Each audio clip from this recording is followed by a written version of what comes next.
Hey everybody, HeadspaceConnections here, back with another video. This time we're going to be talking a little bit more of a more interesting side of DID, and that's really going to be more talking based on more like the physiological and biological changes.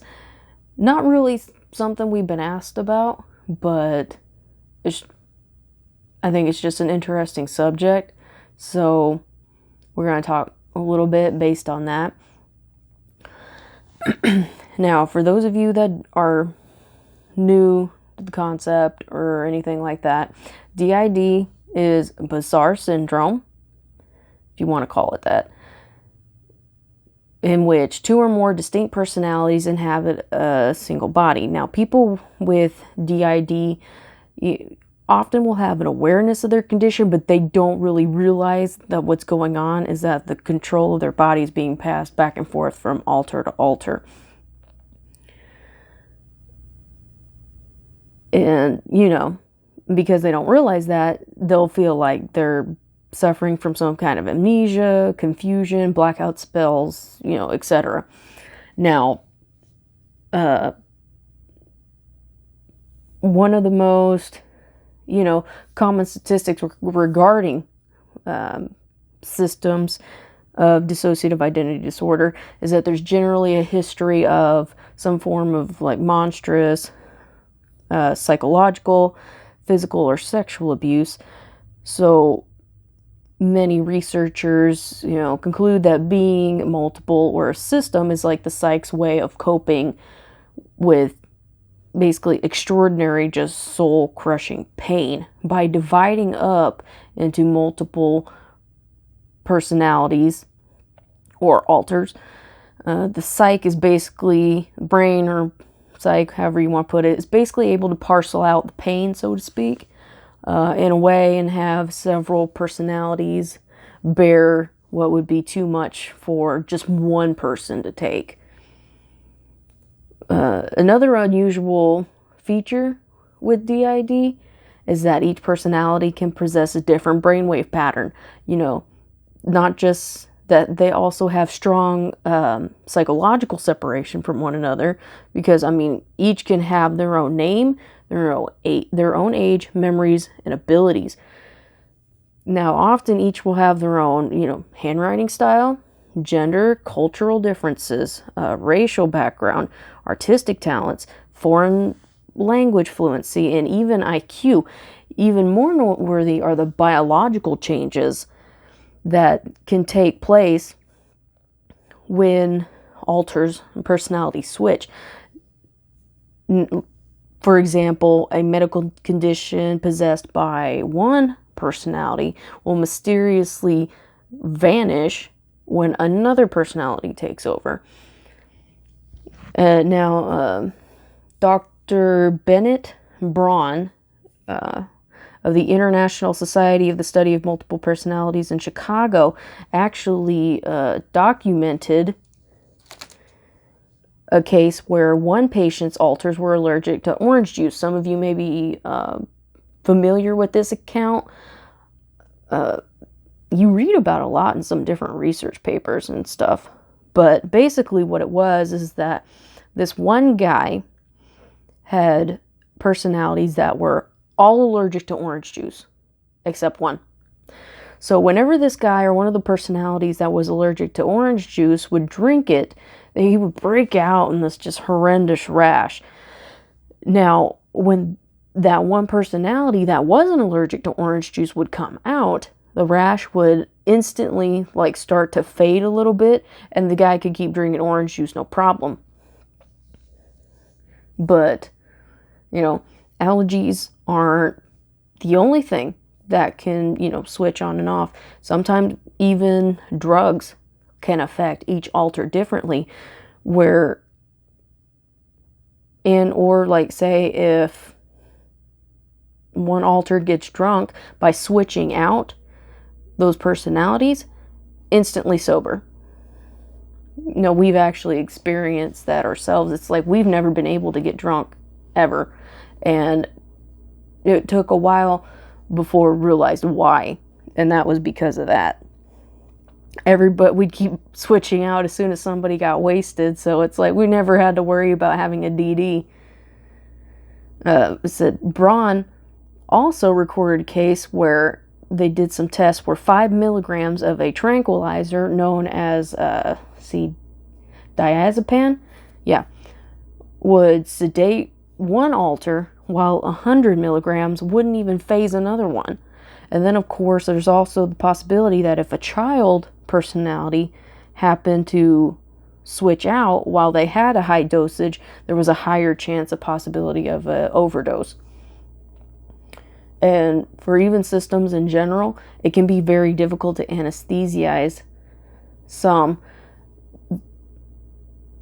because of the possibility that while one personality is under anesthesia, one that's not will pop up and then they'll start to wake up. That's actually happened to us before. We had surgery on, had an ACL replacement about 3 years ago, and we woke up right before they were about to start operating. Woke up like nothing was wrong.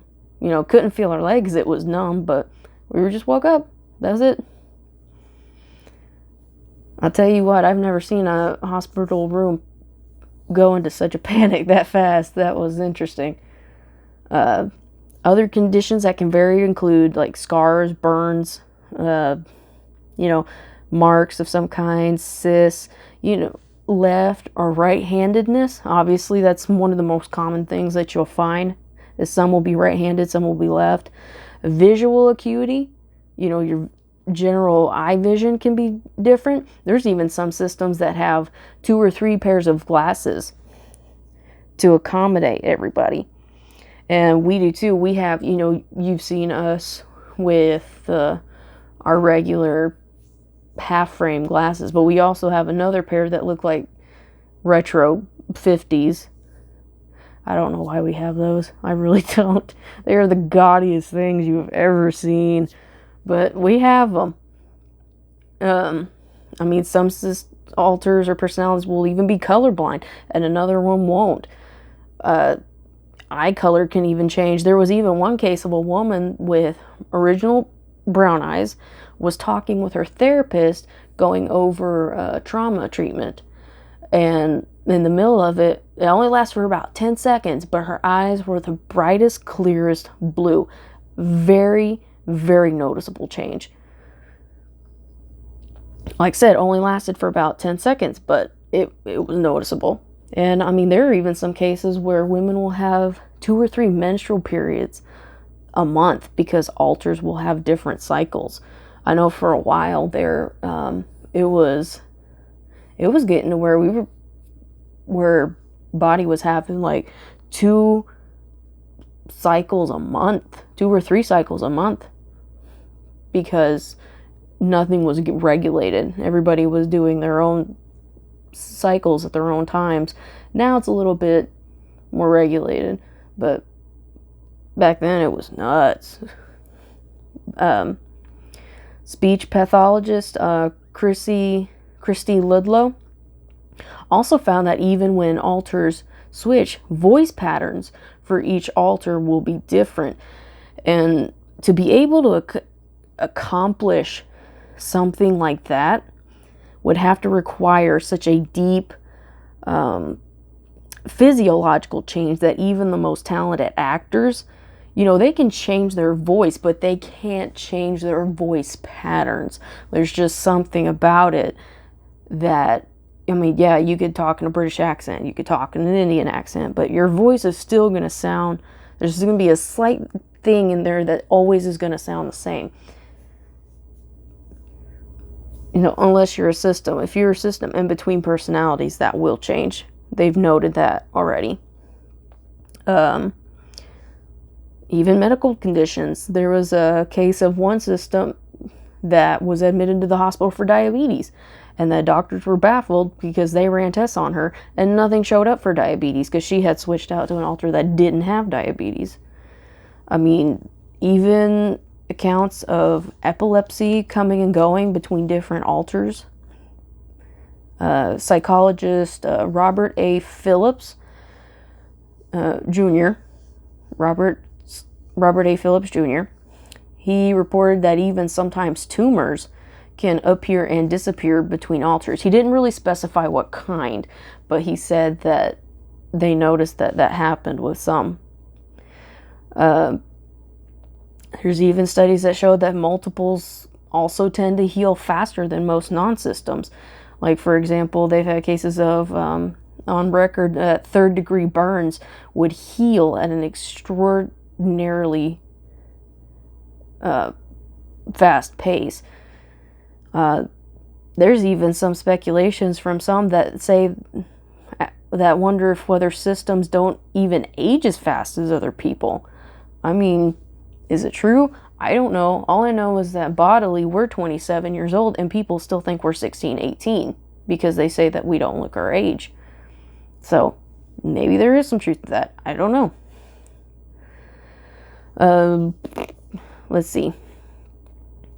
But there was one case study where they said there was a multiple named Cassandra that may have given them a little bit of insight as to a possible answer as to why that could be. Now, for her personally, she said that she attributed her own rapid healing because she did a process known as what she called parallel processing. And, also visualization techniques, I guess, like when you're doing like physical therapy and stuff during that time, you're concentrating on getting things working and healing. But she also, like I said, called the parallel processing. She explains that the way that works is that even though her alters aren't in control of her body, they still are aware. So I guess mostly like co-consciousness. And the way she put it was that this enabled her to think on a multitude of, different channels at once, or different points of view at once, so to speak. To do things like work on several papers simultaneously, even, sleep while the others would fix dinner or clean her house. And we never had a word to put for it, but this is kind of how we function. Like, say if, Breath's exhausted, she'll sleep, and the rest of us will take care of things. Sometimes that's how, and I mean, I'm sure some of you have experienced something similar. She also mentioned that, like I said, where most like non-systems or singlets, whatever you want to call them, do like, she calls it healing imagery exercises, which I guess would be just like when you exercise in general, I guess. She says like would do those maybe 2 or 3 times a day. She actually had an altar specifically made to do that. She had an altar named Celeste who had like a thorough knowledge of anatomy and physiology, and that was her sole function, is to spend 24 hours a day just meditating and imagining like the body's overall well-being. And that would be all that Celeste would do. And according to Cassandra, it's this full attention that Celeste paid to her health that gave her an edge over normal people. And then there have been other systems that have been able to claim the same. Now, I do know that for us personally, like the allergy thing, very definite. There's some of us that are allergic to milk, some are more allergic than others. We have Siren, who's allergic to shrimp, which is kind of weird, a fish person that can't eat shrimp. What a concept. And, just among other things, we have some that like certain foods, and then there's others that absolutely love them. The medications, have definitely noticed that there's a difference between that. What works for one person may not even touch the other one. We also have seen it in, like with some wounds and stuff that we get, generally heal faster than most. Now, if that alter that had that wound that was out when they received that wound comes back out, we do notice that like certain scars will tend to pink over a little, like it looks a little bit fresher. And then when they switch back out to another one, it'll turn like paler and kind of blend in more with the skin. It just depends on who's out and what wound is where.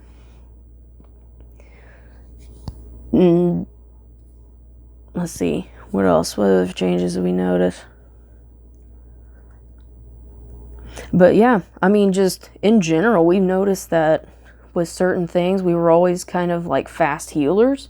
Like even when we had the ACL replacement in the left leg, doctor said we were going to be out 2 weeks, easy. Started walking after about 5 days. Don't ask me how that works, but it did. We started walking without our crutches after about 5 days, and we didn't have a problem. Like, no pain, no nothing. You know, and we also do have several alters that are made specifically just to handle physical pain, so that could have been also part of it, but that was before discovering the whole system thing. So our explanation was that we thought we were just weird, but I know like experiences are going to be different from system to system. Haven't really noticed a lot of the eye color changes. We do know that there's astigmatism in this left eye. That's part of the reason why we wear glasses. But we do know that Renee also has a problem with farsightedness. Is it farsighted or nearsighted? I can't ever remember the difference. She can see stuff real up close, but if you start looking far away, she gets dizzy and she can't focus on anything. Maybe that's nearsighted. I think it was opposites. I think that's how that applied. And so we have two different pairs of glasses, you know, to be able to accommodate everybody. Not all of us wear glasses, but some, you know, like Beth, she wears them because Beth, one of the alters pre-integration, had glasses. She was the one that had the real bad stigmatism. Ever since she's integrated with Braxton, though, and became Breath, it's not so bad, but it's still there, so she still has to wear them. But I mean, we could go on and on with the list of if I made a list of like different things we noticed about changes, and it's like, I mean, even handwriting, it's sometimes so obvious you can see the difference, and sometimes not so much. It may be even just a curve difference or a certain rigidity to it that'll change over the course of the writing. But there's just so many different signs and things that we have seen when it comes to switching out and different changes. But I mean, every system's different. So if you guys feel comfortable doing it, put down some of the differences that you guys have in your system. We love reading about it. We think it's really intriguing, especially me. I really like seeing the differences between systems and how that all works. I mean, like I said, if not, you know, for those of you who don't know, we have a page on Instagram and Pinterest. You can hit us up on there and see what you guys think. Or, well, not really what you guys think, but you can leave opinions and comments and stuff on this page, on the bottom of this video too. But yeah, if you want, message us on Pinterest or Instagram. We don't care. We love hearing about different experiences from other systems. But yeah, let us know what you thought of this video. If you think it sounded kind of far-fetched or whatever, I mean, honestly, for even a system in general, like thoughts, stuff like that, just sounds, you know, mind-boggling in itself. I think it's just really freaking interesting how those changes can change between us. I mean, even just us. And then when you hear about other stuff from other systems that sounds so different, it's just so cool to me. But yeah, leave your opinions and stuff on the comments below for the video. Let us know what you guys think. We've got a small list of some other videos that we're going to be doing, but just let us know. And like I said, if you guys want to talk or anything, feel free to message us. We check our messages. We try to answer back as quickly as possible. Sometimes we do get a little busy, so we might get back to you kind of slower, but we will try to get back to you. And we'll see you guys next time for the next video. Bye.